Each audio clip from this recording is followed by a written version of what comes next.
Salut tout le monde! Je vous filme cette intro pour vous dire qu'on a eu pas mal de soucis techniques sur la vidéo, sur le live. Ouais, à la base, on était censé faire ça sur Twitch, mais je vous passe les détails. On n'entendait pas la voix d'Hortense, ce qui quand même était vachement problématique. Du coup, on est passé sur Zoom et puis on a fait en même temps le live sur la page d'Hortense sur son Instagram. Donc, elle est dispo là-bas. Pendant le live, on a eu quelques soucis techniques encore au niveau internet, etc. Bref, c'était pas facile, mais c'était passionnant et je suis hyper heureuse d'avoir pu avoir ce live, des retours qu'on a eu, des gens qui ont participé au live en direct, de Hortense, de ce qu'elle m'a dit et de moi ce que j'ai vécu. Franchement, tant pis pour les problèmes techniques, c'était vraiment hyper puissant. Je pense qu'il y a vraiment un champ des possibles qui s'est ouvert pour pas mal de monde dans cette discussion et c'était quand même un des objectifs principaux. En tout cas, quoi qu'il en soit, dans cette vidéo, j'ai essayé de couper au maximum les moments de bugs, etc. Donc normalement, ça devrait être plus ou moins fluide. Moi, j'ai envie de vous dire, l'image, on s'en fout un peu. Mettez-le en fond sonore, écoutez-le. Si vous avez envie de voir nos têtes, tant mieux, mais voilà, vous demandez pas pourquoi on regarde pas directement dans la caméra, c'est parce qu'on regarde sur Insta en même temps qu'on regarde sur Zoom, enfin bref, c'est un peu n'importe quoi, mais ça existe et c'est ça l'important. J'espère que ça va vous parler. Je vous fais des gros bisous et on se revoit en commentaire alors. Bonjour et bienvenue sur Autopsie. Aujourd'hui, on est avec Be Yourself Coaching, Hortense, pour parler des troubles alimentaires et surtout de comment s'en sortir. Donc, comme vous pouvez le voir, au début, on était censé être sur Twitch et puis on a eu des problèmes techniques. Et donc, finalement, on a été au système D. Mais moi, je suis super contente d'être là avec toi, Hortense, sur Insta aussi, du coup, et qu'on puisse simplement trouver un espace pour en parler. Parce que je ne sais pas comment ça se passe pour toi, mais moi, j'ai eu très, très peu d'espace pour parler de mes troubles alimentaires dans mon parcours. Et c'est vraiment, en fait, j'ai passé des années à juste essayer d'être reconnue dans le fait que j'avais un problème avec la nourriture. Rien que ça, rien qu'avoir quelqu'un qui te disait: «Bah, ouais, en fait, c'est peut-être pas normal de compulser, c'est peut-être pas normal, d'avaler, 5 paquets de chips et des tartines au ketchup le soir», rien que ça, c'était très dur, même auprès de professionnels. Donc, je suis super contente qu'on puisse avoir un espace, juste pour en Mmh. parler. Ouais, merci de créer cet espace. Bah, du coup, j'avais envie, de te laisser te présenter comme tu le sens, comme tu le souhaites. Yes. Je m'appelle Hortense, j'ai 34 ans, je suis maman d'un petit, Darius depuis un peu plus d'un an et je suis, coach en alimentation intuitive. Heu, donc c'est accompagner les personnes à faire la paix, avec, l'alimentation et leur corps et en fait, j'en suis venue à m'intéresser et à me former à l'alimentation intuitive parce que c'est une approche que j'ai découverte pour moi, parce que j'ai souffert de troubles du comportement alimentaire, hyperphagie, plus précisément, pendant des années, sans même, en fait, à l'époque, savoir réellement que c'était un trouble alimentaire et que c'était ça. C'est aujourd'hui, avec du recul et en parlant, en fait, mes proches savaient, mais moi, c'est comme si je savais pas. Donc moi, pour celles, et ceux, peut-être qu'il y a des ceux qui me connaissent pas, donc moi, c'est Nina, j'ai 31 ans, je suis psychologue et psychothérapeute. Hem, les troubles du comportement alimentaire, ça m'a toujours intéressée parce que, bah, je suis passée par là. Aussi l'hyperphagie et en fait, au travers de mon cursus en psycho, j'ai vu on a parlé évidemment d'anorexie beaucoup, de boulimie, on n'a jamais parlé d'hyperphagie, alors que c'est quand même un des 3 troubles, reconnus par le DSM, qui est quand même la bible en psychiatrie, des troubles psychiatriques et cetera. J'ai jamais entendu parler d'hyperphagie et la manière dont il parlait en cours de comment on soigne ça, ça m'a jamais vraiment parlé. Les moments où j'avais le plus l'impression de me reconnaître, c'était quand on parlait des addictions. Donc c'est dire, ça c'était vraiment loin, mais je me souviens qu'on parlait des addictions et que je me disais: «C'est pas possible, en fait, je suis droguée à la bouffe, enfin ça va pas du tout» et parce qu'en fait, il y avait le côté compulsif, je crois, que je reconnaissais et le côté rechute que je reconnaissais. Alors aujourd'hui, après quand même presque 10 ans à avoir réfléchi à la question, à avoir pratiqué avec d'autres personnes, enfin, avec des patients, et avoir travaillé sur moi-même, je réalise qu'il y a quand même une grosse différence avec les addictions, mais pour dire que quand même, à l'UNIF, j'avais vraiment très peu de prise de compréhension, en fait, de ce que c'était que les troubles alimentaires. Et donc je voulais te demander, Hortense, si tu es d'accord de nous partager un peu ton parcours autour de l'alimentation, du corps, de comment ça s'est passé pour toi? Donc moi, si je reprends chronologiquement, donc je disais, j'ai pas eu j'ai eu un rapport, je pense, euh, assez serein, enfin, en tout cas, qui ne m'a pas posé de problème avec l'alimentation jusqu'à après le lycée. Je me suis rendu compte après coup que dans mon éducation, il y avait eu beaucoup de gestion des émotions avec l'alimentation, mais n'ayant pas de restrictions et de choses comme ça n'avait jamais posé problème avant. Et ce qui s'est passé, c'est qu'au lycée, j'avais envie de perdre du poids parce que j'avais une grosse poitrine, des hanches assez larges, j'étais grande, mais je pense que c'était juste, c'était physiologique, hein, j'étais faite comme ça. Et en fait, je me suis dit, ah, quand même, ce serait bien de perdre un peu de poids. Enfin, j'avais un peu ce truc de vouloir être comme les copines très minces. Parce que j'avais des copines qui étaient vraiment très minces, voire maigres, en fait, et je voulais être comme ça. Et donc, j'ai commencé à faire un régime, j'ai perdu 12 kilos. En sachant que j'étais déjà avec un poids normal, je suis vraiment descendue très bas. Et je me sentais très très bien. Et puis, le temps a passé, j'ai eu mon bac, j'ai démarré mes études et là, j'ai fait une phobie sociale. J'ai arrêté mes études et de cette phobie sociale et du fait d'arrêter mes études et de plus être capable du tout de sortir de chez moi, j'ai fait une dépression. Et en fait, bah là, la nourriture est devenue mon refuge. Je pense que c'est là que, en fait, il y a eu le combo de régime au lycée et donc restriction, frustration qui s'est transformé en, bah, du coup, développer des compulsions alimentaires plus éducation émotionnelle et donc, enfin, éducation émotionnelle, régler mes émotions avec l'alimentation. Donc là, beaucoup d'émotions désagréables avec une dépression, donc beaucoup de raisons de manger, de la culpabilité de manger parce que j'étais dans cette spirale de régime. Et donc, en fait, j'ai pris 45 kilos en 6 mois, même un peu moins de 6 mois. Donc, très, très, très vite. Ça a dû être hyper perturbant, j'imagine, au niveau de ton corps. Ouais, ça a été hyper bizarre. Et surtout que j'ai l'impression de ne pas l'avoir vu venir et j'ai l'impression d'un jour m'être réveillée avec 45 kilos de plus. Ça a vraiment fait ce truc-là, quoi. Et d'en vouloir, en fait, d'en vouloir à la terre entière de ne pas m'avoir dit plus tôt, alors qu'en fait, il voyait bien, mais je n'écoutais pas. Enfin, un peu une spirale et un réveil un peu bizarre. Et ouais.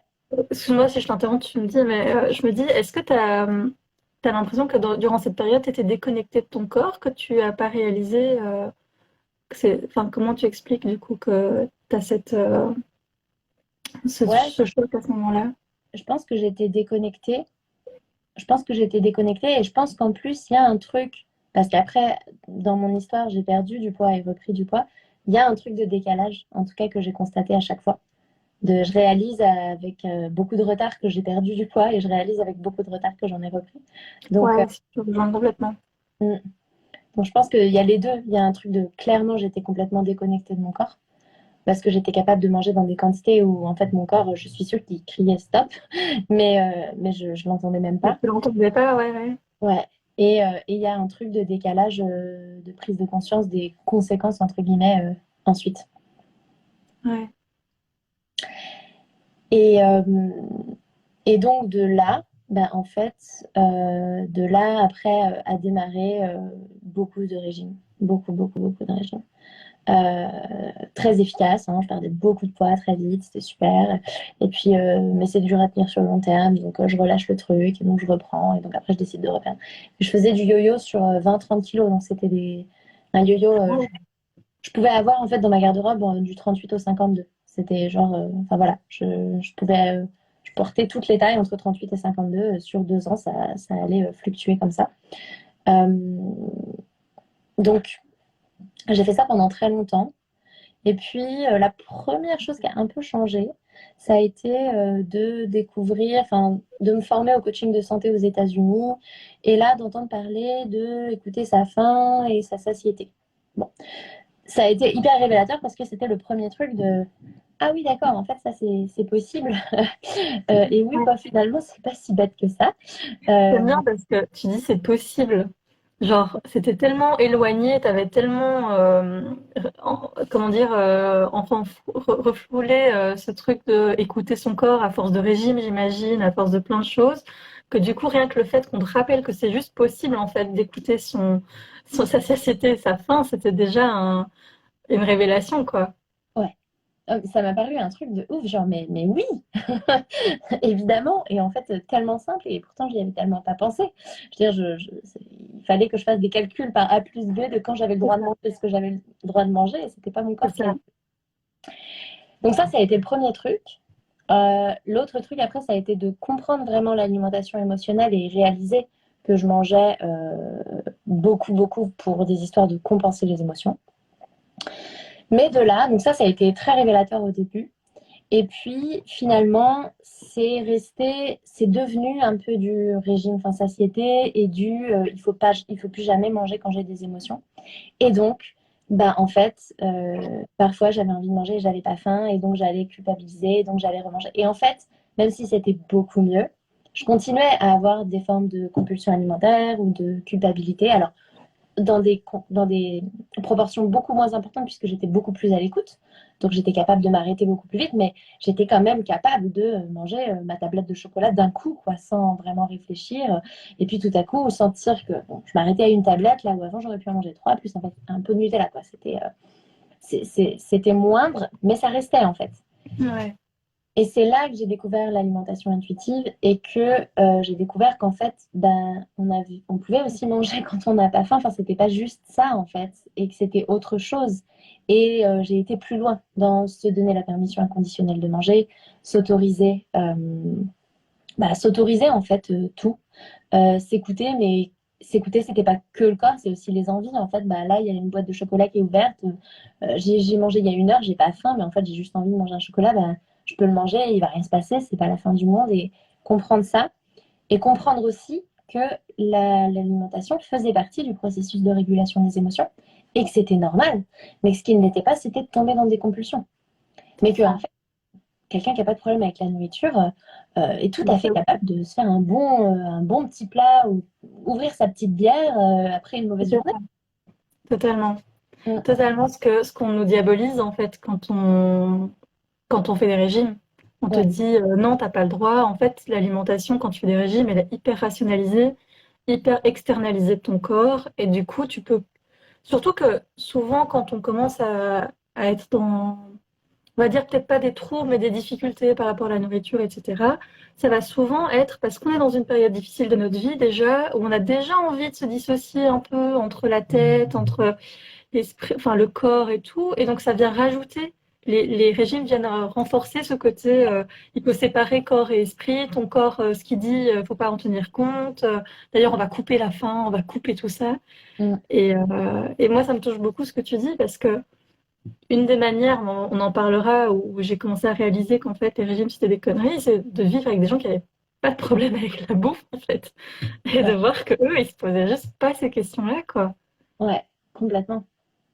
Complètement. Quelqu'un qui se prend pas la tête, on ramène des viennoiseries un matin pour le petit-déj, la personne est contente, quoi. Elle bouffe son croissant, et basta, et c'est normal, et c'est pas un problème. Ouais, Mm. complètement. Mais donc, je dirais que ça a été ça les étapes, en fait. Il y a eu Hmm. un premier amorce avec comprendre qu'il y avait une cause émotionnelle à des moments, comprendre la faim, la satiété, et il y a eu un truc d'aller encore plus loin que ça, parce qu'en fait, ça pouvait rester restrictif finalement. Ouais, c'est ça. Mais ça me parle beaucoup. Du coup, si c'est bon pour toi, comme ça, je peux rebondir alors sur mon parcours. Ouais, Euh, du coup, moi, j'ai commencé à avoir vraiment à rentrer dans le trouble, en fait. Sincèrement, je crois que j'ai plongé dedans quand j'avais environ 12 ans, parce que j'ai été harcelée à l'école. Et donc, la journée était extrêmement stressante. J'étais dans un mal-être complet, où j'étais constamment rabaissée par mes pairs, que j'étais mon estime de moi était au plus bas, etc. Et du coup, ben, quand je rentrais, et mes parents n'étaient pas là, il y avait juste ma petite sœur qui était très petite et qui du coup réalisait pas. Bah, du coup, je finissais tout, quoi. Je prenais tout ce qu'il y avait. Et aujourd'hui, j'en parle sans honte parce que je sais que ça fait partie de mon parcours. Mais à l'époque, j'avais tellement honte de tout ce que je pouvais mm, avaler. Enfin, Et je sens, hein, j'ai l'émotion qui est là, parce que c'est des parties blessées de moi. Mais je pouvais manger un bocal de cornichons et 2 tartines au chocolat, et juste le chocolat tout seul, et 7 Léo. Enfin, il y avait juste pas de pause. Ce qui faisait que je m'arrêtais, c'était que mes parents rentraient à la maison, en fait. Mm. Et là, pour sauver la face, il fallait que je mange le repas, comme si il s'était rien passé, comme si j'avais rien mangé avant. Et puis, quand j'étais petite, là, de toute façon, au bout d'un moment, il fallait aller au lit, donc ça allait. Mais une fois que j'ai pu rester dans le salon quand mes parents allaient se coucher, là, c'était la forêt à la saucisse, quoi. Enfin, tout ce qu'il y avait dans le frigo, il passait. À la limite, je comprenais pas comment mes parents se disaient pas où part toute la nourriture, c'est pas possible. Ouais. Et donc, j'ai fait ça quand même parce que j'étais harcelée toutes mes secondaires. Donc, j'ai fait ça pendant 6 ans.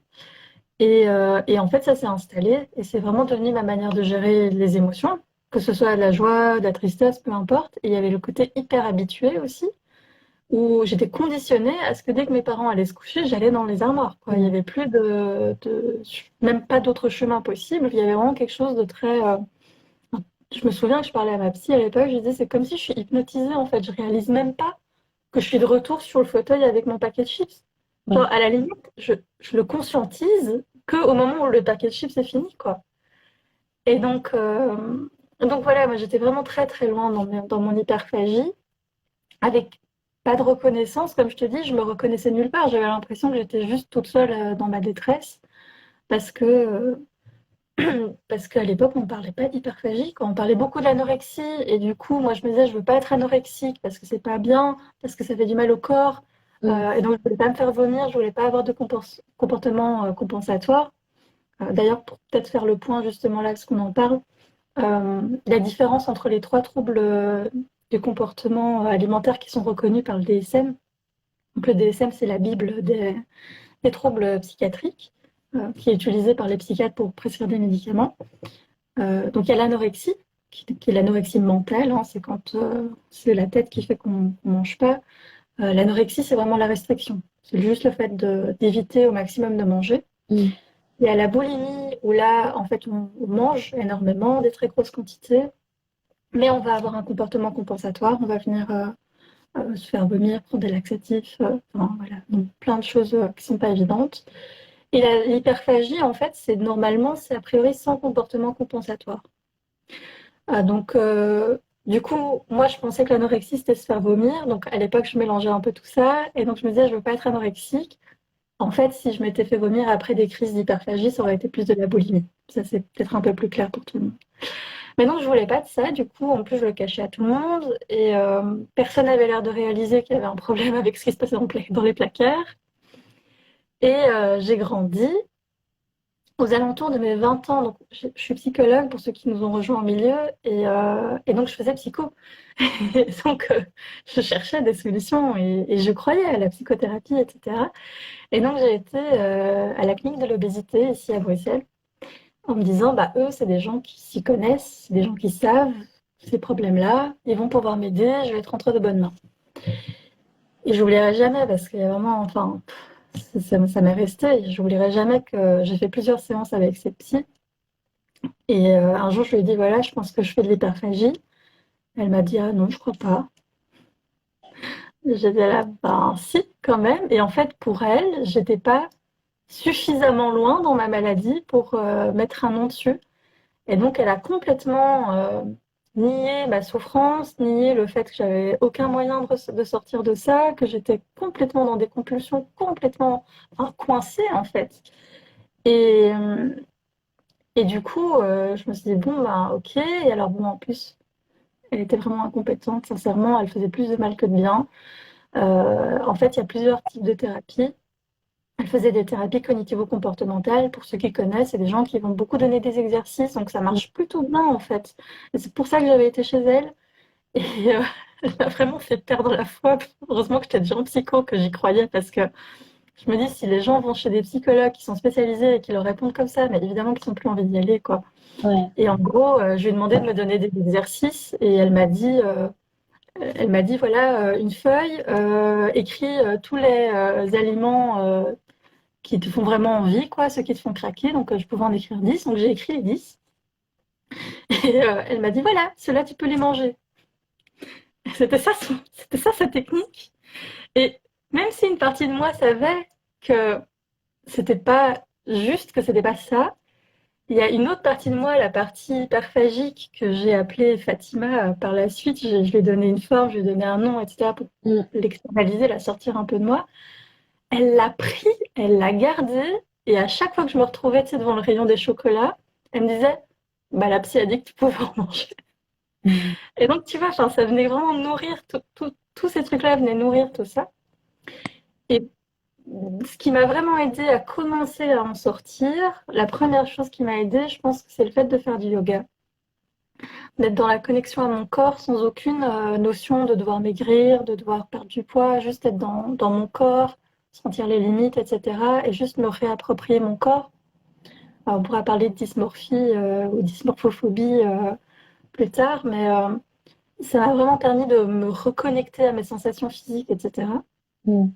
La deuxième chose qui m'a énormément aidée, c'est de tomber sur une vraie bonne psy, qui n'était pas spécialisée dans les troubles alimentaires, mais qui était juste psychothérapeute, en fait, donc qui était là pour soigner, et qui m'a vraiment aidée autour de la gestion émotionnelle.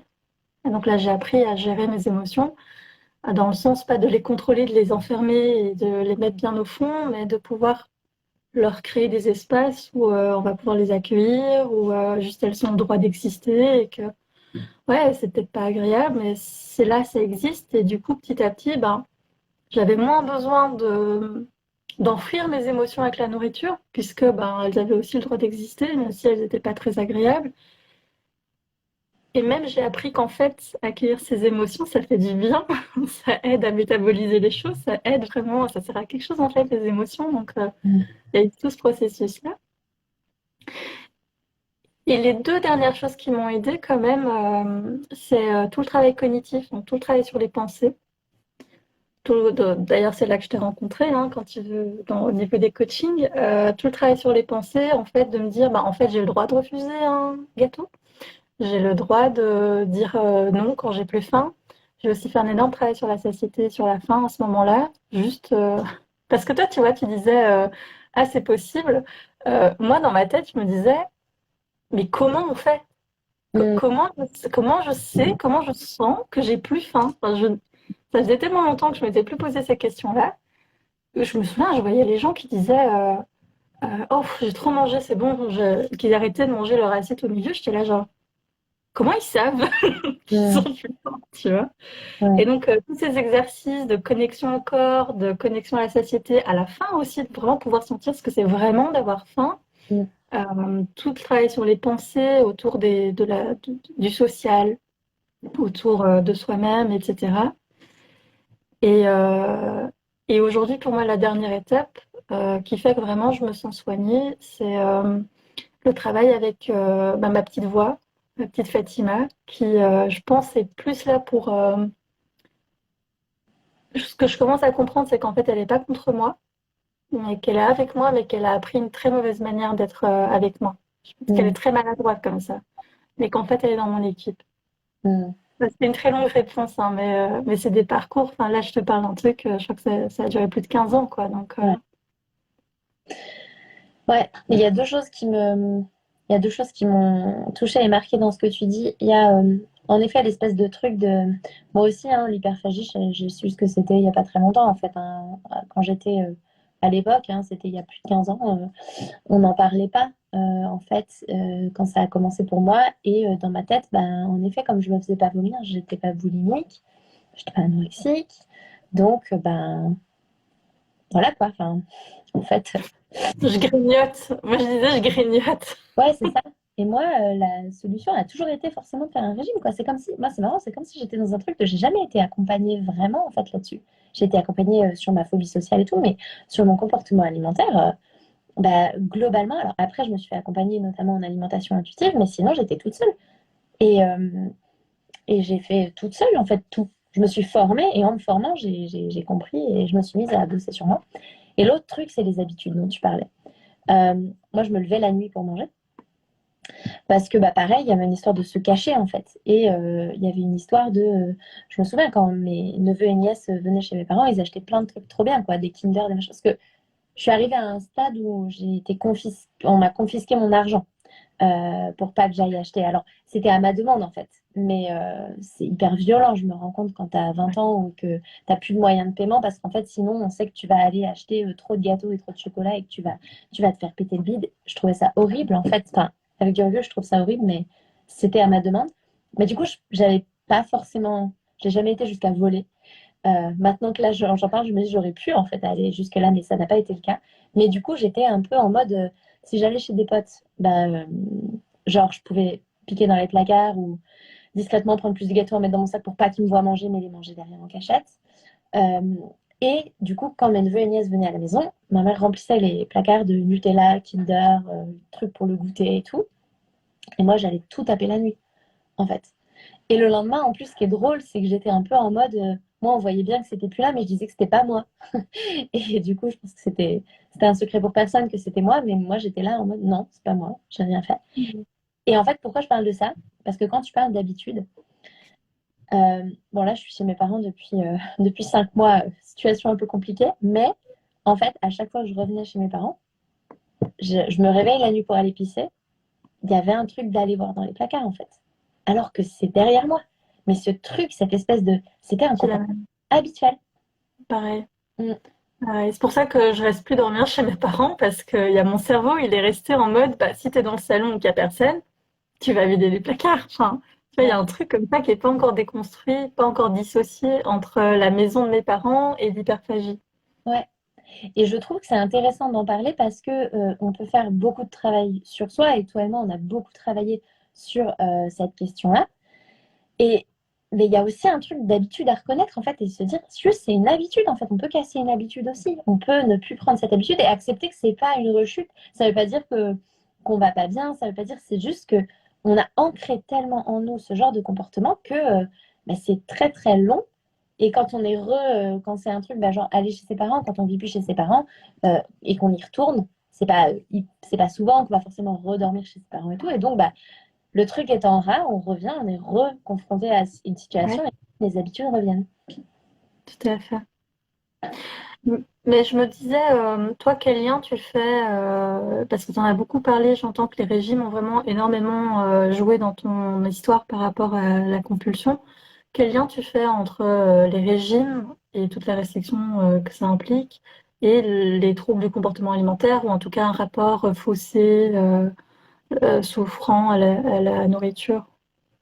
Ben, pour moi, les régimes, c'est vraiment... parce que comme je te le disais, j'ai été élevée avec une manière de gérer les émotions qui était alimentaire. Et pourtant, j'avais jamais eu de problème dans ma relation à l'alimentation. Et après avoir fait des régimes, ça a démarré parce que, en fait, les régimes imposent forcément une forme de contrôle. Qui dit contrôle dit perte de contrôle à un moment. Et en fait, on se retrouve à cette restriction imposée. Ah, je t'ai perdu tes revenus. Oui, là c'est bon. Tu m'entends? Donc, cette restriction qui est imposée quand on est au régime, qui peut être une restriction de type d'aliment, mais ça peut aussi être une restriction de quantité, ça peut être une restriction de moment. Bah, en fait, ça vient complètement nous éloigner de nos sensations, puisqu'en fait, on nous explique que ce qui doit guider notre choix de manger ou de ne pas manger et de quoi manger, ça n'est pas nous, ça n'est pas nos envies, ça n'est pas nos sensations, c'est de la théo. C'est quelqu'un extérieur à nous qui nous a filé un plan alimentaire ou c'est un régime avec des règles. C'est des règles extérieures à nous. Donc déjà, on se déconnecte beaucoup du corps et des sensations. On apprend à être affamé et à accepter d'être affamé, boire des litres de thé pour masquer la faim, acheter des coupes-faim, manger des trucs qui prennent de la place dans le ventre. Donc, je sais pas, plein de pastèques parce qu'en fait, c'est que de l'eau, donc c'est pas très grave. Et le konjac aussi, non? Il n'y avait pas ça, Ouais, espèce de j'en ai truc. j'ai vraiment, ouais, ce genre de truc. Donc, on va essayer en fait de masquer les sensations. Et à l'inverse, il y a beaucoup de régimes où il y a un peu un moment freestyle. Ouais, Et, ouais. et en fait, moi, c'était vraiment ça. C'était une accumulation de frustration et de restriction. Et le moment freestyle. Et le moment freestyle, bah, tu bouffes pour 2 semaines tout ce que tu n'as pas mangé pendant 2 semaines, par exemple. Et enfin, c'est porte ouverte. Et du coup, tu t'écoutes pas. Parce qu'en fait, tu sens, ou pas d'ailleurs, mais peut-être que tu sens que tu n'as plus faim. Tu es rassasié, c'est bon. En fait, limite, parfois, t'as même plus envie. Mais t'es là. Mais je sais que là, pendant tant de jours, je vais pas pouvoir en manger. J'aime trop ça. Fuck. Et de là vient de la culpabilité. Et parfois, en fait, cette culpabilité, je trouve, installe un truc de, bah, aujourd'hui, ça a été, il y avait vraiment, moi, la notion de bonne journée, mauvaise journée. La bonne journée où tu suis bien tes règles et tout, et t'as bien fait, et c'est super. Et la mauvaise journée où, si ça commence dès le matin, je donnais l'exemple de quelqu'un qui amène des viennoiseries. T'as un pain au chocolat le matin, t'as mangé un pain au chocolat, c'est pas bien de manger un pain au chocolat, t'as pas le droit, ta journée est foutue. Le midi, tu vas te péter le bide. Au goûter, tu vas te péter le bide. Le soir, tu vas te péter le bide. Le matin, le lendemain matin, peut-être que tu vas te dire, allez, aujourd'hui, c'est une bonne journée, je me remets sur les rails. Mais peut-être que Ouais, tu vas te dire, je suis pas un jour prêt. Et donc, ouais. c'est vraiment, Surtout si on est le lundi. ouais, Surtout si on est le lundi. c'est dans La fameuse règle de je commence lundi. ouais. Et donc, c'est ça, en fait, pour moi, c'est vraiment, euh, j'avais une gestion de mes émotions qui était avec de l'alimentation toute ma vie, mais qui n'avait jamais posé problème parce que j'avais jamais eu de restrictions, d'interdits, de diabolisation des aliments, de jugement, de Et mettre du une coup, de valeur. culpabilité Hum. T'as dit? qui vient nourrir, et de culpabilité aussi, du coup, qui Ouais, vient nourrir ce cercle vicieux. ouais, complètement. Et donc, c'est en ça que moi, je sais que c'est les régimes qui m'ont fait entrer vraiment dans le fait de faire de l'hyperphagie. Ouais. Je, Et je trouve ça vraiment intéressant ce que tu dis parce que du coup, moi, ma porte d'entrée, ça a vraiment été le mal-être hum, et ça a été renforcé par les régimes. Vraiment, c'est. Et je pense que, comme dans beaucoup de situations, comme avec la drogue, comme avec l'alcool, comme avec plein d'autres choses qui même n'ont rien à voir avec. Euh, tu vois, je veux dire. Enfin, non, ouais. J'essaie d'être claire. Je pense que si on avait soigné de base ma souffrance, qu'on m'avait juste appris simplement à gérer mes émotions, qu'on m'avait reconnu dans ma souffrance, par exemple, par rapport au harcèlement scolaire ou des choses comme ça. Parce qu'il faut quand même savoir que j'ai été voir une psy aussi à l'époque. Moi, je voulais vraiment être psy, hein, parce que les expériences que j'ai eues avant d'avoir celle qui m'a vraiment beaucoup aidée n'étaient pas top. Quand j'avais été à l'école chez la psy de l'école, elle m'avait dit, bah, si les gens se moquent de toi parce que tu as des vêtements bizarres, bah, habille-toi normalement. Enfin, tu vois, hum, aucune prise en compte de toute l'adolescence et tout ce que ça peut amener, aucune reconnaissance de la souffrance que c'est de. Enfin, bref. Je veux dire, si on avait pu, je pense à ce moment-là, ne serait-ce que juste reconnaître la souffrance et la prendre en charge, en compte, la soigner, je crois que ça aurait déjà changé beaucoup. Et mais peut-être j'ai mal compris, mais de ce que tu me disais, le fait d'avoir cette phobie sociale, c'est venu aussi, d'une certaine manière, complètement. Ouais, amplifier. Et donc, je me dis, il y a quand même un grand lien entre le fait d'avoir des difficultés psychologiques euh, et le fait de gérer avec la nourriture. Et donc, peut-être que si on venait un peu plus soigner, un peu plus accompagner les gens à se dire, mais en fait, comment est-ce que je peux accueillir mes émotions autrement? ouais, Mais au moins, on donnerait différents chemins, quoi. Il n'y aurait plus que la nourriture, il y aurait d'autres chemins aussi ouais. pour ça. En fait, je pense que tu as tout à fait raison. Euh, j'ai accompagné beaucoup de personnes pour qui la porte d'entrée dans une relation troublée à l'alimentation, sans forcément parler de TCA diagnostiqué, hein, mais vraiment parce que on parle de TCA là, mais en fait, le spectre, il est bien plus large, hein. Des personnes avec une Totalement. relation troublée à l'alimentation qui sont sur le fil, il y en a plein. Et ben, en fait, souvent, le truc, c'est que ces personnes-là, il y a eu beaucoup un élément déclencheur. Pour les femmes, les agressions sexuelles peuvent déclencher beaucoup de troubles dans la relation à l'alimentation parce qu'en plus, il y a un truc du corps, d'avoir un corps qui ne serait pas désirable, de choses comme ça. Mais il y a aussi d'autres raisons, en fait. Un décès brutal, un déménagement, des événements, du harcèlement aussi, beaucoup, qui peuvent, en fait, faire qu'on va avoir besoin de trouver un refuge. Et c'est un bon refuge, hein, l'alimentation. En vrai, ça fait du bien. C'est en Ouais. partie un système de régulation de nos émotions. Ça répond à plein de choses dont on a besoin dans ces moments-là. Ouais.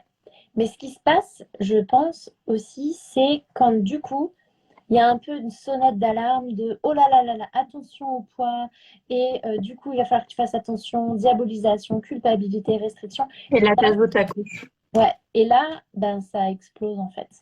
Ouais. Et, Et donc, je pense que ça vient aggraver la relation et aggraver les choses quand on vient rajouter une couche de régime Je euh, pense aussi. par-dessus un problème émotionnel à la base. Oui, je trouve que c'est important ce que tu dis. En fait, la nourriture vient répondre à plusieurs choses dont on a besoin quand on se sent mal. Déjà, c'est un shot de dopamine direct. Enfin, genre, c'est bon, t'as ton shot de dopamine de la journée. Et si t'as passé une journée de merde, qui a pas de sens, ou t'as souffert, ou bien t'as peiné à traverser la journée, etc. Bah, tu rentres chez toi, t'as un shot de dopamine. C'est juste logique, en fait, que t'ailles vers ça parce que t'as besoin de dopamine dans ta journée, en fait. Et je veux juste préciser un truc par rapport à ce que tu dis. C'est que le shot de dopamine, c'est si tu manges quelque chose que tu aimes. Tu vas produire de la dopamine quand tu manges, de toute façon, même si tu manges des brocolis, mais c'est très intense quand tu manges quelque chose que tu aimes. Ça veut dire que si par exemple tu adores les brocolis mais tu détestes les sneakers, bah en fait des brocolis vont te faire beaucoup plus un shot de dopamine que les sneakers. Ouais. Et ça c'est important parce que en fait le cerveau il cherche cette dopamine, il cherche ce réconfort et ce plaisir. Et quand on est dans une mentalité de régime et donc un comportement qui peut être restrictif et contrôlant de notre alimentation, on va se dire, bah là j'ai besoin de manger, mais je vais manger une pomme, ou je vais manger des amandes, ou je vais manger un yaourt. Et en fait, on va se mettre à manger plein de trucs, mais ça n'est pas ça Pas de que le plaisir. corps veut. Et au final, on aura mangé beaucoup plus que si on avait tout de suite été vers le chocolat, qui était le truc qu'on voulait à la base. Totalement. Mais c'est important ce que tu dis, un point sur la dopamine. Donc, comme tu dis, la dopamine est enclenchée par la sensation de plaisir. Enfin, la dopamine, c'est la sensation de plaisir. Donc, c'est clairement quand on a du plaisir. Et en fait, on a besoin de la dopamine pour fonctionner au quotidien. Donc, je trouve ça génial avec le corps humain, c'est que, même avec les animaux, hein, mais on a besoin de plaisir pour fonctionner. Mm. Parce que c'est les petites molécules, donc c'est les neurotransmetteurs qui vont juste passer d'un neurone à l'autre pour envoyer les messages et ne serait-ce que pour te faire te lever en fait le matin.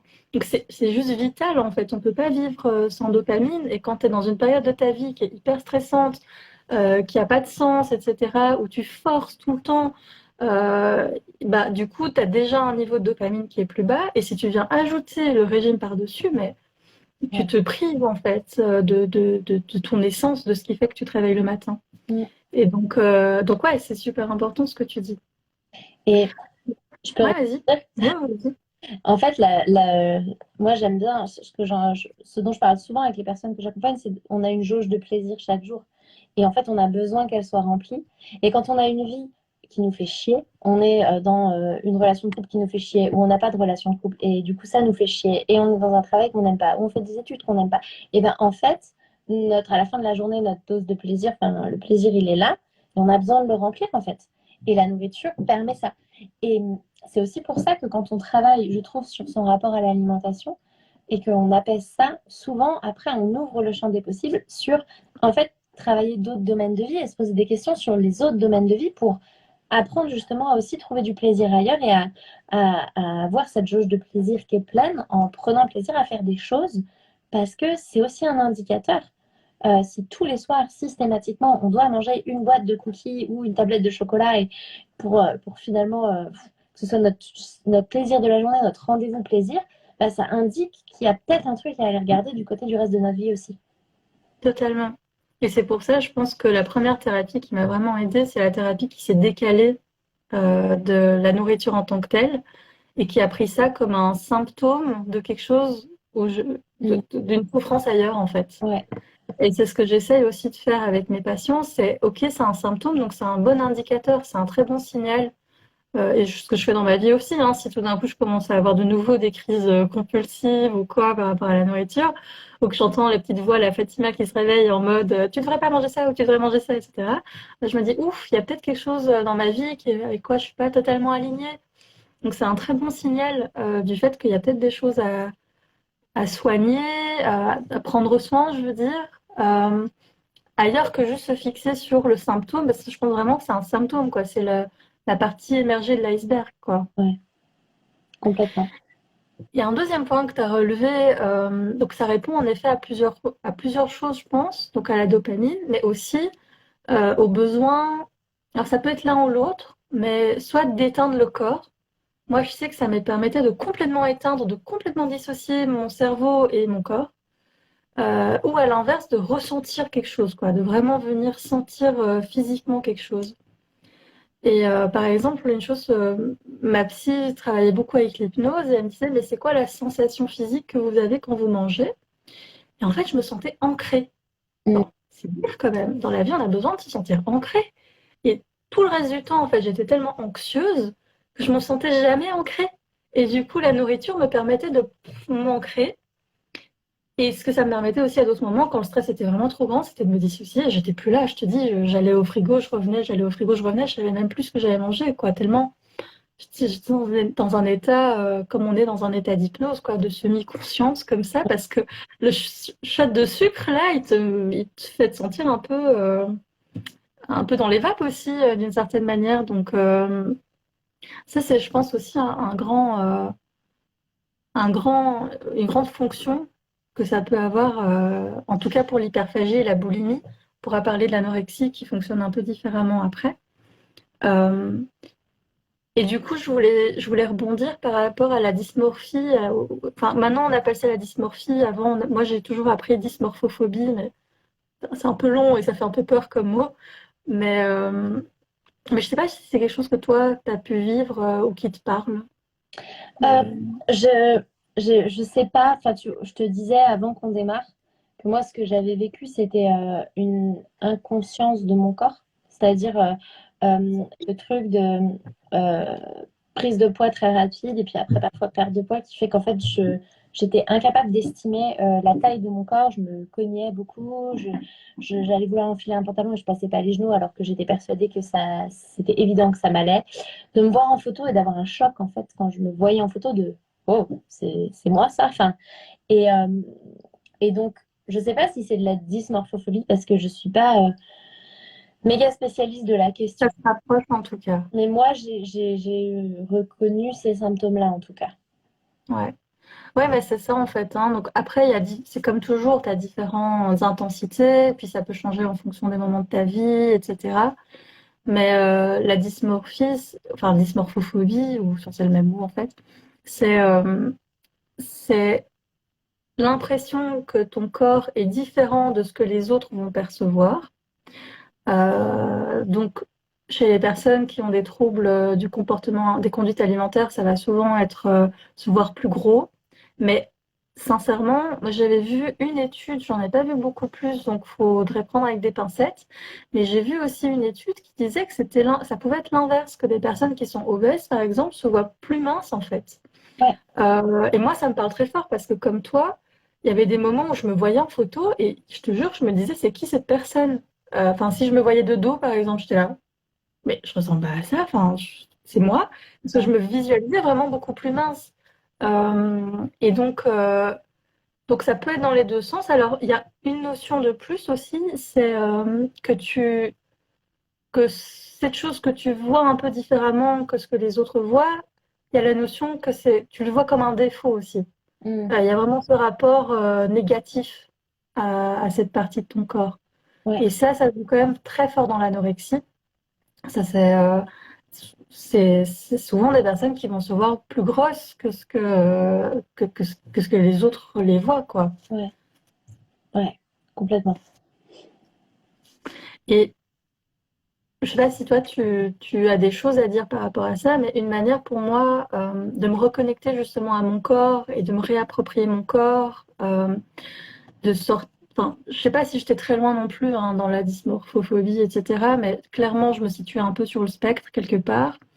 Et une manière pour moi de me reconnecter en fait à mon corps, parce que tu sais, on en parlait tout à l'heure il y a tout ce qui s'appelle la proprioception, c'est-à-dire de sentir où est mon corps, où est mon bras, où est ma tête par rapport à mon pied, etc.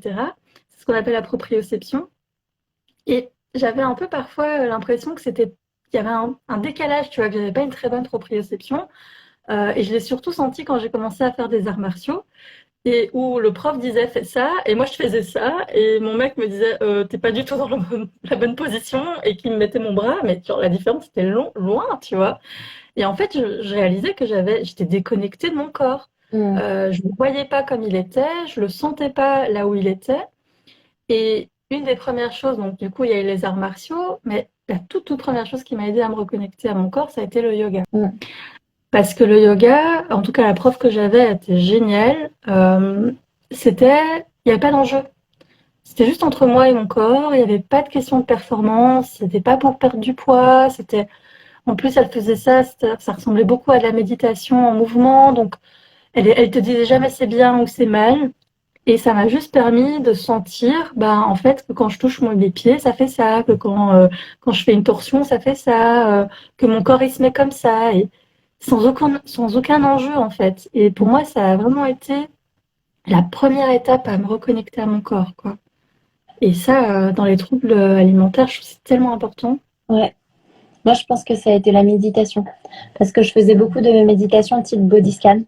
Et en fait, et il y en avait une particulièrement, c'était que je faisais régulièrement, c'était de sentir tout, les parties de mon corps où c'est l'air qui touche, les parties de mon corps où c'est les vêtements, sentir mon soutien-gorge, sentir ma culotte, sentir les chaussettes, les chaussures, sentir les coutures du jean. Et en fait, je me concentrais tellement à sentir ces choses-là que je pense que j'ai commencé à me réapproprier mon corps et aussi de la visualisation de moi dans l'espace, de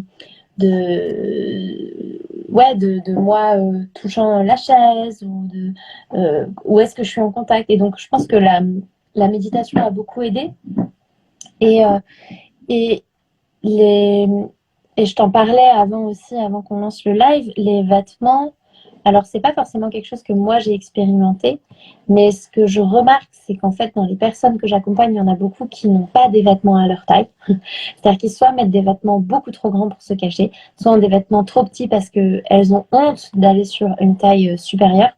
Et en fait, de se rendre compte qu'il y a un truc de accepter sa taille et donc d'avoir des vêtements à sa taille et de les remplir d'une manière, les aider aussi à réaliser quelles étaient leur enveloppe corporelle et à prendre conscience de leur corps.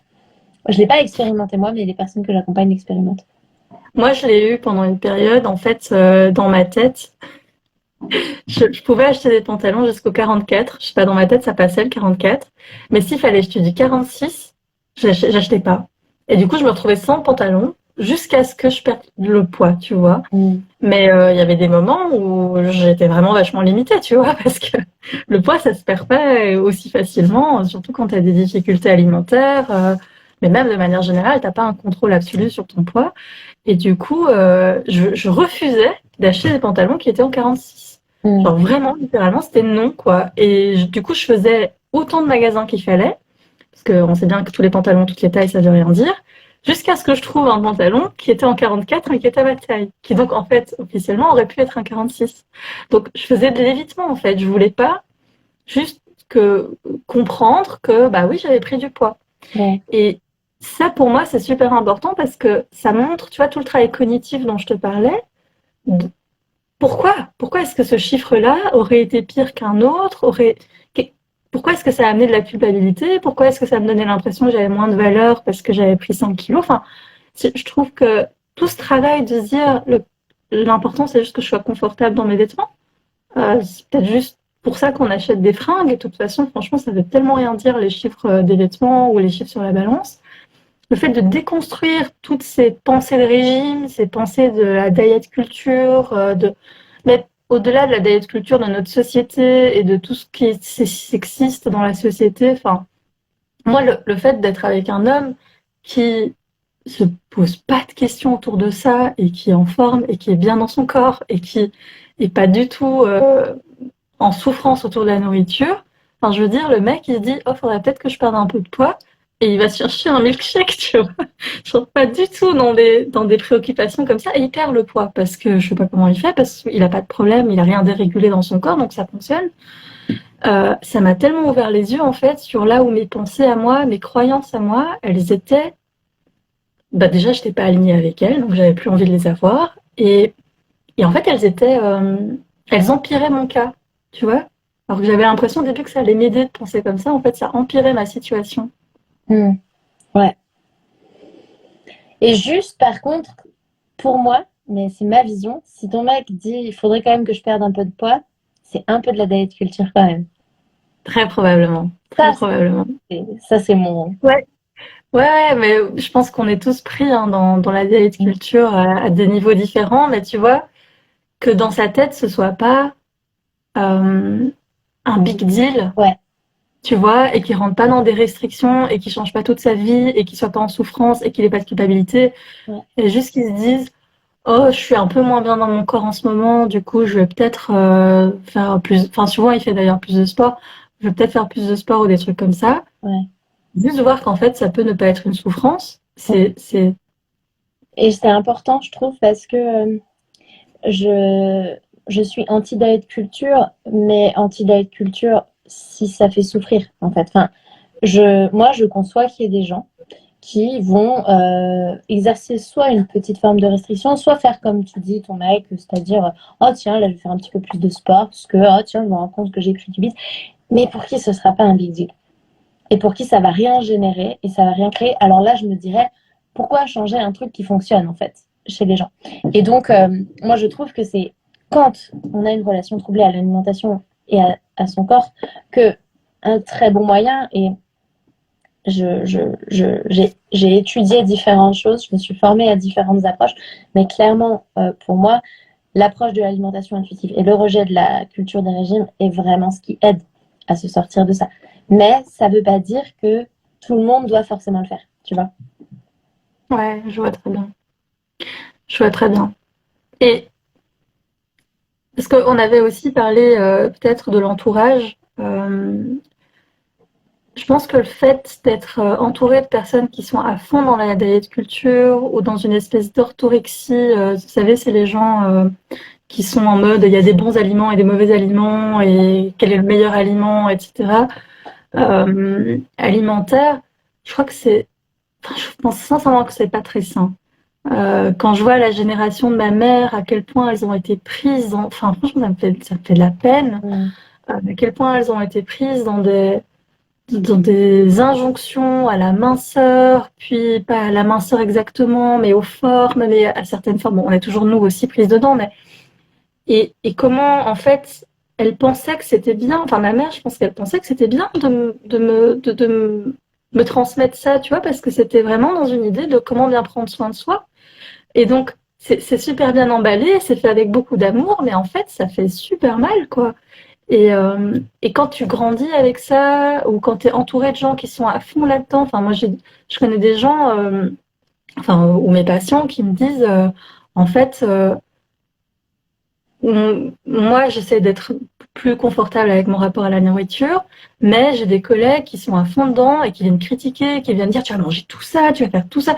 Alors que toi, tu essaies de détacher de tout ça et juste de te concentrer sur ton bien-être, en fait. Ouais. Je trouve que ça vaut énormément. Ouais, ouais, je pense que ouais, c'est ce qu'il y a de plus difficile en fait. C'est qu'on va être amené à la culture des régimes de plein de manières tout le temps. Dans les films, dans les livres, dans la pub, dans notre entourage en fait. Et je pense que c'est important de se dire que bah, ça nous appartient et qu'on a le droit de dire aux gens, bah, en fait, de dire les choses. Tu vois, tu prends l'exemple de ta collègue, bah, de dire, bah, en fait, ça me gêne que tu commentes ce que je mange. Je Euh, suis entièrement d'accord avec toi. je suis pas en train de moi commenter ce que tu manges, je suis pas en train de te dire que tu dors pas assez ou assez. Enfin, en fait, juste ça me regarde et j'aimerais bien qu'on n'en parle pas. Ça veut pas dire que les gens ils vont pas le faire, mais se protéger aussi, dire les choses et bah, dans ces cas-là partir en fait. Enfin, essayer de pas s'exposer à ça. Et, euh, et je pense que moi dans mon entourage j'ai réussi à en faire quelque chose de je ne veux plus qu'on aborde ce sujet. Et du coup, quand j'ai des personnes de mon entourage qui vont faire des remarques mais sur eux-mêmes en fait, bah moi dire l'autre jour, j'ai entendu ah bah oui, j'ai levé mon gros cul. Dire bah en fait juste à lever tes fesses, t'es pas obligé de dire que c'est ton gros cul. Juste en fait avoir une remarque de rappeler que c'est omniprésent, mais en fait moi j'essaie que dans mon entourage, j'ai pas besoin d'entendre ça et j'ai pas envie d'être exposée à ça. Pareil, c'est vraiment ce que j'ai fait aussi en fait. À un moment, j'ai dit à mes parents, parce que franchement, ils avaient les meilleures intentions du monde, tu vois. Enfin, c'est même pas méchant. Mais à un moment, j'ai dit à mes parents, écoutez, juste, on n'en parle plus. À ce moment-là, j'avais juste besoin que ce soit plus un sujet pour eux. je leur ai dit, vous inquiétez pas, je prends soin de moi, tout va bien, je suis dans un processus, mais je comprends que vous le faites avec beaucoup d'amour, mais juste stop en fait. On arrête de parler de mon poids. Je veux pas de remarques sur le fait que je me resserve ou que je me réserve pas, parce que vous savez pas si j'ai faim, si j'ai pas faim. Enfin, juste, c'est mon truc, tu vois. Et j'ai des parents en or, ils ont réussi à entendre ça et ils ont vraiment fait attention, je pense à pas le dire, parce que spontanément, tu vois, c'est tes parents, ils ont envie de t'aider, de te dire, de te conseiller, et ils ont vraiment arrêté. Euh, et la deuxième chose aussi, alors moi j'ai quand même beaucoup d'humour, je pense, et tu vois, ma mère, elle peut pas s'en empêcher, elle a été baignée dans la diet culture et elle déconstruit les choses, et je trouve franchement chapeau à elle, parce que c'est pas évident enfin, moi je me dis, j'ai de la chance. Vers la fin de ma vingtaine, j'étais déjà en train d'être exposée à des choses de déconstruction. Quand tu es dans ta cinquantaine, c'est encore, enfin, je me dis, c'est vraiment bien ancré, quoi. Donc vraiment chapeau à elle.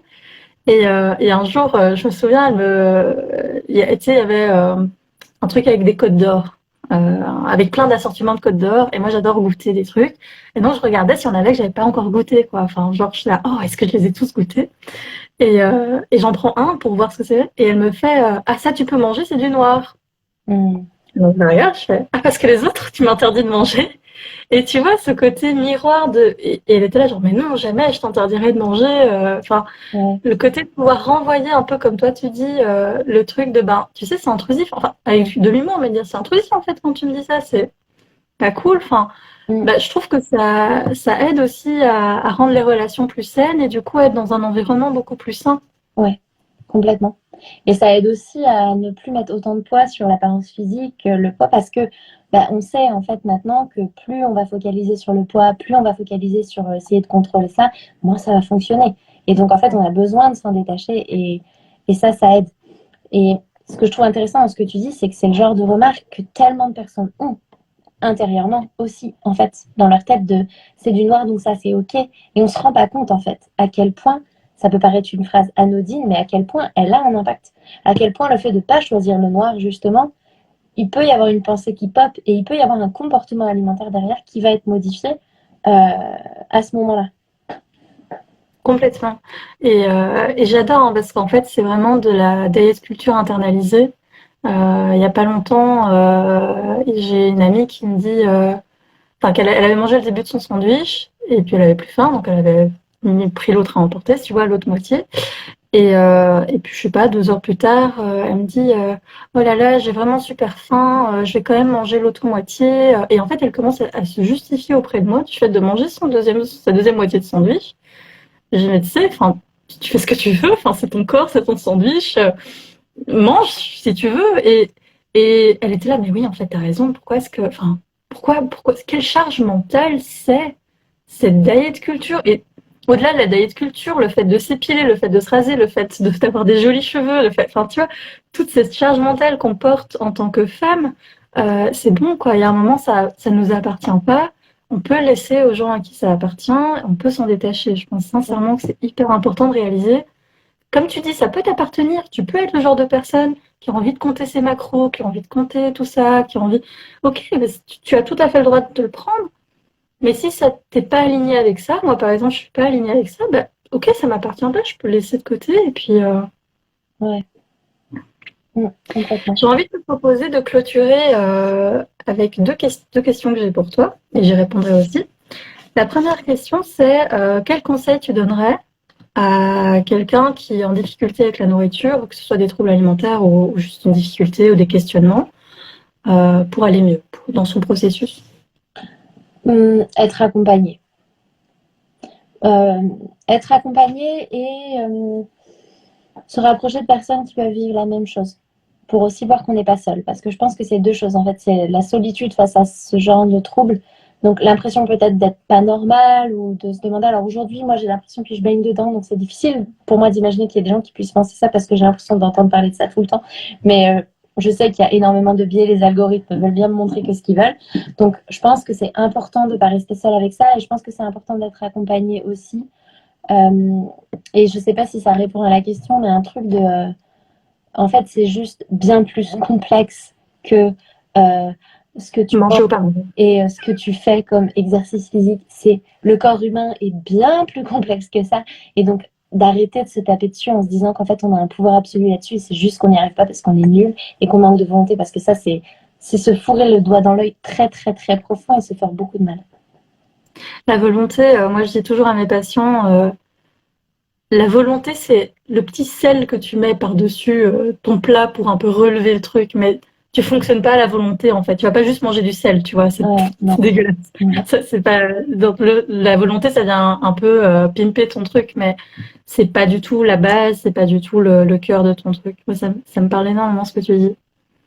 Bah écoute, moi les conseils que j'aurais envie de donner,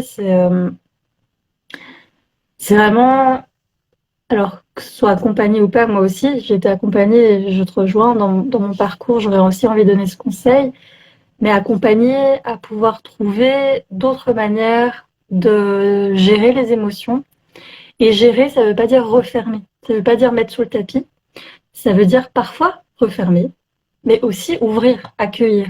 Je suis d'accord que dans notre société, on peut pas tout le temps être dans nos émotions, on peut pas tout le temps, parce que voilà, on a une réunion, et voilà, on va pas crier dans la rue, parce qu'on n'a pas envie, on n'est pas aligné avec ça. Donc on doit apprendre, ouais, à refermer la casserole, mais il faut aussi qu'on puisse, tu sais, trouver les petites pipettes qui sont sur la grosse cocotte là, pour un peu sortir la Ouvrir d'autres vapeur. moments, en fait. Ouais, Ouais. ouais, et trouver des chemins pour pouvoir accueillir ces émotions sans être envahi, parce que souvent ce qui se passe quand tu fermes la casserole, la grosse cocotte, que tu la gardes comme ça et que tu ouvres jamais la pipette, c'est que ça explose. Mm. Et du coup, évidemment, que tu as un rapport à tes émotions qui est hyper intense, soit c'est super fort, soit il y a rien, si c'est contrôlé. Donc moi, j'aurais vraiment envie d'inviter, si les gens ont des difficultés autour de ces questions-là, de venir voir bah, quels sont leurs autres chemins pour accueillir leurs émotions et aussi de sortir de cette idée qu'on a dans notre société de la séparation entre corps et esprit, quoi. Mm. Comme si ton cerveau était flottait au-dessus de ta tête, enfin, tu vois. Ouais. Enfin, on parlait de dopamine, à quel point, enfin, c'est juste aussi ton corps, en fait. C'est juste, il n'y a pas de séparation. Et de venir nourrir justement le rapport entre le corps et l'esprit, pour moi, c'est hyper important. Mm. Ouais. La dernière question que j'ai envie de te poser, et je te l'annonce comme ça, du coup j'espère que ça ira pour toi, je te l'avais pas prévenu, je t'avais pas prévenu. Quelles ressources, alors ça peut être très éloigné comme ça peut être très rapproché du sujet, quelles ressources, un film, une série, un livre, une œuvre artistique, peu importe, ou encore autre chose, t'aurais envie de partager avec les personnes qui nous regardent? Mm. Euh, Concernant les émotions, je ne sais pas si toi t'en as, moi j'ai jamais trouvé de quelque chose qui est... Oui, il y a des émotions, oui. Non, non, des ressources. J'ai jamais trouvé quelque chose qui était spécifique aux émotions. Récemment, j'ai acheté, mais je ne l'ai pas reçu, un cahier d'exercice parce que du coup, il y avait quelque chose de spécifique, mais j'ai eu du mal à trouver. Je trouve que les émotions, c'est souvent distillé dans d'autres bouquins. Bref, moi, je suis très, très, très, très dans l'alimentation intuitive parce que ça a vraiment changé ma vie et que je trouve que c'est vraiment une belle voie. Et il y a un livre officiel qui est très, très intéressant et qui est très accessible aussi. Enfin, c'est pas compliqué à comprendre. Donc, ça, ce serait une ressource plutôt de livre. Et après, dans les ressources à écouter, parce que moi, je suis très, très fan de podcasts. Il y a mon podcast, évidemment. Que je vous recommande à 2000%, le podcast de Hortense. Je l'ai oublié de dire, mais ton podcast a vraiment eu un énorme impact dans mon parcours. Sincèrement, merci. J'en profite pour te remercier. Ouais, ouais, ouais. Merci pour ce retour. Et donc, mon podcast, évidemment. Mais il y a le podcast de Anne Pios. C'est Anne Pios Psy. Elle est aussi thérapeute, elle est psychothérapeute et elle est aussi spécialisée dans l'alimentation intuitive. Et ce que j'aime dans son podcast, c'est qu'elle invite des gens et donc en fait, c'est beaucoup des tranches de vie, en fait, des parcours de personnes. Et je trouve que c'est très intéressant parce que quand je parlais de cette histoire de solitude et d'être seule, bah, en fait, là, on peut entendre l'histoire d'autres personnes. Et donc, c'est très intéressant. Il y a un podcast qui s'appelle Obèse aussi, que je trouve très intéressant. J'ai écouté qu'un épisode, donc je n'ai pas un recul de ouf, mais j'ai trouvé que bah, une personne obèse qui libère la parole sur ça, je trouve que c'est très intéressant. Et comme tu m'as prise au dépourvu, je réfléchis. Est-ce qu'il y a d'autres choses? En termes de podcast, pour te donner du temps, il y a de l'Aski Ouais, qui est génial. oui. Euh, Je l'aime beaucoup, mais Dis-moi. en tout cas, moi, ça a été mon ressenti pendant longtemps. Il y avait un truc, mais ça a été mon problème à moi et mon cheminement à moi avec l'alimentation intuitive, mais un truc c'est facile de dire tout le temps, mange ce que tu veux, tout ça, mais quand tu as un corps normal, enfin, je trouvais qu'il y avait peut-être manqué de paroles. Enfin, c'était parfois trop, vas-y, on s'en fout. Et C'est très axé pour les personnes qui ont un passé d'anorexie, je pense. ouais, c'est ça. Je pense que c'est, Tu vois, quand tu es dans l'hyperphagie et que, enfin, je pense que ouais, ça part de l'autre point que toi. ouais. Toi, tu pars peut-être plus de l'autre côté. Ouais. Ouais. Donc, ouais, je pense que tu as exactement mis les mots que j'arrivais pas à mettre sur ça. C'est que je me sentais pas concernée, je me sentais pas être la cible. Mais il est génial, son podcast. Et je trouve que, en tout cas, moi, il m'a beaucoup aidé à déconstruire au début en fait, il m'a aidé à réveiller un peu un côté rebelle et qui est important Ouais. aussi, je pense, à nourrir. Euh, Écoute, là, j'ai rien d'autre qui me vient. Je te laisse, Et toi. en podcast, il y a aussi Encore un pas que j'aime bien. Je Ah sais oui, pas si bah tu oui. connais. Oui, si, j'ai fait un épisode avec elle d'ailleurs. Bah oui, c'est comme ça que je l'ai découvert. Bon, bah, Oui, comme je sais pas, je sais pas si tu connais. si, donc oui. Écoute, bah, je vais donner ma réponse. Ça te donnera un peu de temps pour réfléchir si tu veux. Moi, ma réponse, elle est peut-être un peu éloignée, mais je sais pas, c'est ce qui me vient, donc je vais aller avec ça.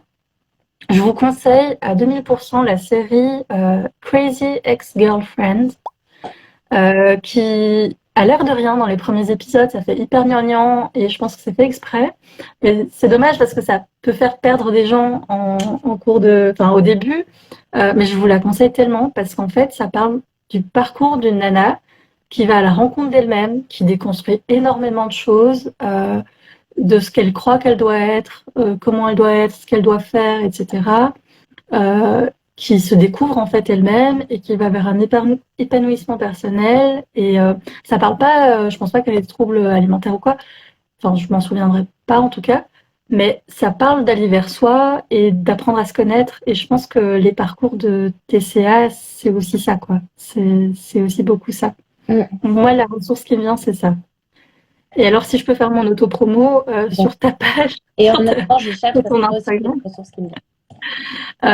Moi, je vais faire un atelier justement, donc avec ma pote et collègue en fait, mais c'est ma meilleure amie, donc c'est ma pote, Louise Frick, qui est aussi psychologue, qui elle est beaucoup dans le sensorimoteur, donc travaille beaucoup sur le corps. On fait des ateliers qu'on appelle les ateliers symbiose. On va vous mettre parce que je vois que quelqu'un demande quel est le livre recommandé par Hortense. On va vous mettre tout en commentaire de la vidéo YouTube qui sera là et de nos posts. Ouais, Je pense Hortense, ça va bien. que je dis pas de bêtises, je dis ça. Ouais. J'ai noté toutes les références que tu as données, on pourra les mettre. Et donc dans nos ateliers symbiose, en fait, c'est exactement ça le sujet, c'est de pouvoir apprendre des nouvelles manières d'accueillir ses émotions. Il y en a des en ligne. Quand c'est en ligne, c'est juste moi qui le fais. Quand c'est en présentiel, c'est Anderlecht pour les Belges. J'imagine qu'il y en a certains parmi vous qui sont belges, à Bruxelles.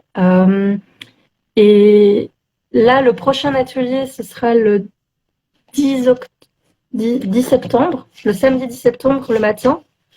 Je vérifie, ouais, c'est ça. Le samedi 10 septembre au matin. Et ce sera autour des TCA, et en tout cas de l'alimentation et le corps. Mais ce sera en ligne. Donc voilà, si vous avez envie, il suffit juste de vous abonner à mon Insta et je donnerai les infos voilà, dans les semaines qui viennent. Vous l'avez en avant-première, l'info. Voilà. Trop bien. Est-ce que tu as trouvé autre chose, Hortense? J'ai un film sur YouTube, mais j'arrive jamais, putain. Pourtant, je l'ai partagé un nombre de fois et j'oublie tout le temps, qui est sur... ah voilà, ça s'appelle Accepte ton corps. Ça a été fait sur Arte. Donc sur YouTube, si on tape Accepte ton corps, eh bien, d'ailleurs, je l'enregistre en même temps que je vous parle, juste comme ça, si un jour on me le demande, je l'ai. C'est un truc très, très, très, très bien fait, un documentaire par une nana sur le rapport au corps qui est génial. Et il me venait en personne à suivre sur les réseaux sociaux, je trouve, Ce que je trouve qui est difficile quand on est dans cette déconstruction, quand on est dans essayer de sortir de la culture des régimes parce qu'on se rend compte que ça fait du mal et qu'en fait ça n'a pas du tout l'effet escompté à la base, c'est de devoir beaucoup justifier. Justifier. Moi, je suis toujours face à des gens qui vont et me dire mais n'importe quoi, mais non.